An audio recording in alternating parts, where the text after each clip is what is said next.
बताया महाराष्ट्र का। वो कहने लगा जी एक सांगली शहर है महाराष्ट्र में, सांगली, और वहां कोई आपकी भक्त ज्ञान गंगा बांटे थे, और हम वो मेला लगा हुआ था हमारे धार्मिक, और मैं तो भगवान शंकर का पुजारी, उसके अतिरिक्त मैं किसी ने मानू नहीं था। हमारे साथ मेरा भाई था छोटा 10-12 वर्ष का, और हम सारा परिवार मत्था टेकने जावा थे शिव के मंदिर में, बड़ा मेला था वहां का।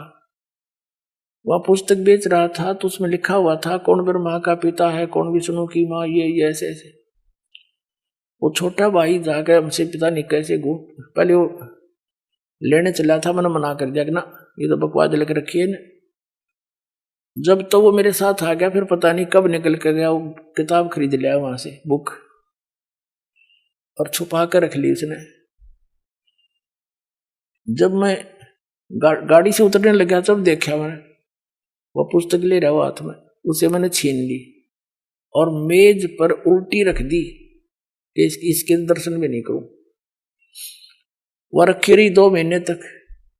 एक बार मेरा कुछ ऐसी टेंशन बनी, कुछ ऐसे सर्कमस्टांस बन गए, मेरा सिर पाटन हो गया, घनी टेंशन हो रही किसी बात की, और मैं बाहर बैठ गया चेयर लेके। थोड़ी देर में ध्यान आया, पुस्तक दिखी वो रखी रखाई। मैंने सोचा इसने देखते क्या है, मैं लगा उस पुस्तक को पढ़ने। वो मेरी तो टेंशन मतलब याद भी कोई ना कचकित गई, और 3 दिन कंटिन्यूस पढ़ी। अरे सह परिवार लेकर आ गया परमात्मा का बच्चा, सारे परिवार को।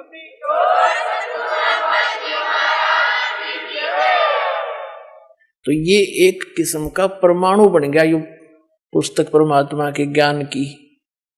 अब वो उससे फिर रिश्तेदार में जाती है, वहां से ले गया सैकड़ों पुस्तक, सबको दूंगा एक एक, और प्यार से पढ़ाऊंगा, अपने कसम खाऊंगा, बताऊंगा सच्चाई क्या है, मेरे जैसे भ्रमित है सारे। तो पुण्यात्माओं, आप सबका दायित्व बनता है यो कि अपने भूला न राह बतावे, और पहले जब बताना जब आपका विश्वास हो जाए कि दास सच्ची कह रहा है, ना भूल के भी इसका जिक्र ना करना जब तक आपका विश्वास ना हो। और विश्वास तो दास करा के छोड़ देगा, कोई बड़का का लेख है, भगवान के बताया हुआ ज्ञान, इसमें इतनी भी मेन मेख नहीं पा सकती, और ये स्वीकार करना पड़ेगा, एक दिन आएगा। तारा मंडल बैठ कर ये चांद बड़ाई खावे, उदय भया जब सूरज का स्यों तारों छुप जावे। अभी तक हम जिस भी देवी देव ने पूजे थे, हमने वो गणाय में मावान लगे था, और परमात्मा के इस ज्ञान की रोशनी में अब ये सभी ज्ञान ऐसे छुप जाएंगे, ऐसे निष्क्रिय हो जाएंगे, निरस्त हो जाएंगे, जैसे रात्रि के समय तारामंडल के अंदर आकाश में चंद्रमा सुशोभित होता है और सबसे ज्यादा प्रकाश युक्त नजर आता है। जब सूर्य उदय हो जाता है, वो रहता विद्यमान है पर उसका अस्तित्व नहीं रहता, हमारे लिए उसकी आवश्यकता नहीं रहती उस समय। तो अब ये सूर्य का उदय हो रहा है। अभी तो ये समझ लो वो देसी भाषा में झोल बोला सा ही है, यानी थोड़ा सा वो सूर्य उदय होने से थोड़ा सा पहले रोशनी होती है। अभी तो इतना ही होया है यो। अरे देखना जो शिखर में होगा सूर्य, पूरे विश्व में ज्ञान हो जाएगा, ये पूरे विश्व में।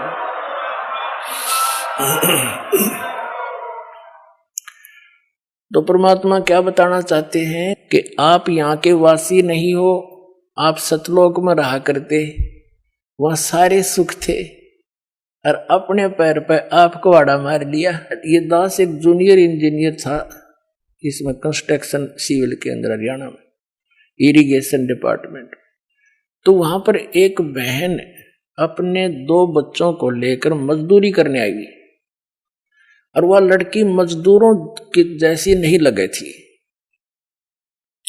फिर भी कोई इतना विशेष ध्यान नहीं किया, कोई बात नहीं, पता नहीं परमात्मा किस घर में कैसा बालक हो जाए। फिर वो रो रही थी, रोने लगी कुछ देर बाद। दूसरे तीसरे दिन जब हम दोबारा गए, उससे पूछ बैठा, भाई बहन क्या बात है, क्यों रो रही हो?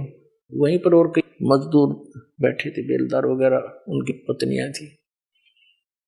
वह बहुत बुरी तरह रो ही रही थी।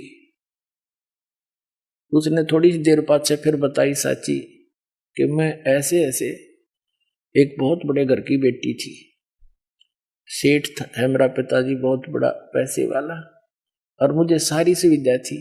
और जो मेरा पति है ये हमारे यहाँ नौकर रहा करता, और मैं इसके जाल में फंस गई।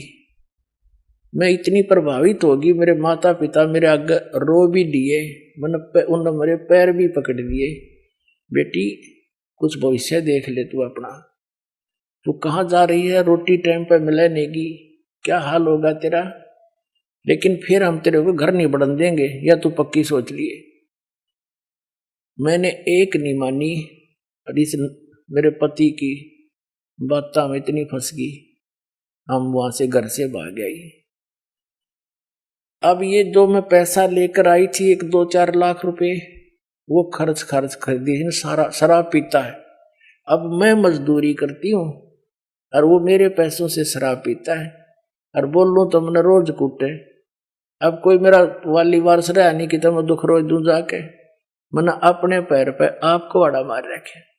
तो पुण्यात्माओं, आज आपकी वो दशा है, आप उस समर्थ ने छोड़ के इस कंगाल के साथ आ गए, और यहाँ हर एक चीज का टोटा, समय पर टूक नहीं, वर्षा हो जा, 2 दाने हो जा, ना भूखे मर जा, अकाल गिर जा।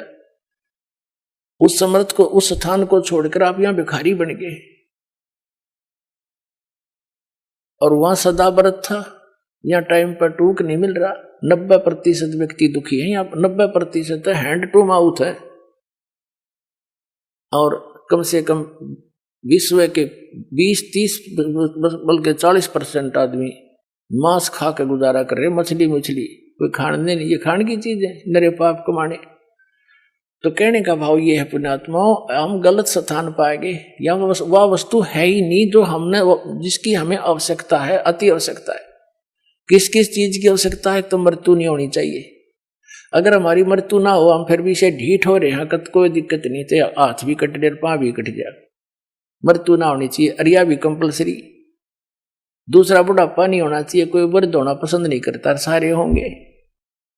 फिर आप देख रहे हो यहाँ सारी सुविधा चाहिए, बड़ी कोठी, सबकी इच्छा है बड़ी कोठी हो, कार हो, पार्क हो, डली हो, सरोवर हो स्नान करने।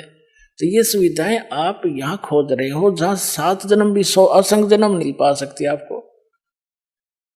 ये सतलोक में आपकी ज्यों की त्यों रखी है, वहां आपका सारा सामान सुरक्षित है। लेकिन आपकी बुद्धि कद सेट होएगी जिस दिन आपकी बुद्धि यहां से इस ज्ञान से हटेगी। ये ना सोचना दास को एक लोक वेद दंत कथा सुना रहा है, या किसी डोम बाट की गाई हुई कथा सुना रहा है। ये तो वो वचन सुना रहा है जो परमात्मा ने स्वयं अपने घर का भेद दिया करके, और जिन महापुरुषों को साथ ले गए फिर वापस छोड़ा, उन्होंने इसलिए छोड़ा था कि ये मेरे गवाह बन जाए, फिर बाद में मेरे बच्चों को गवाही दे जाए कि सचमुच कबीर इज गॉड, कबीर परमात्मा है, और सतलोक में ये सारे सुख हैं।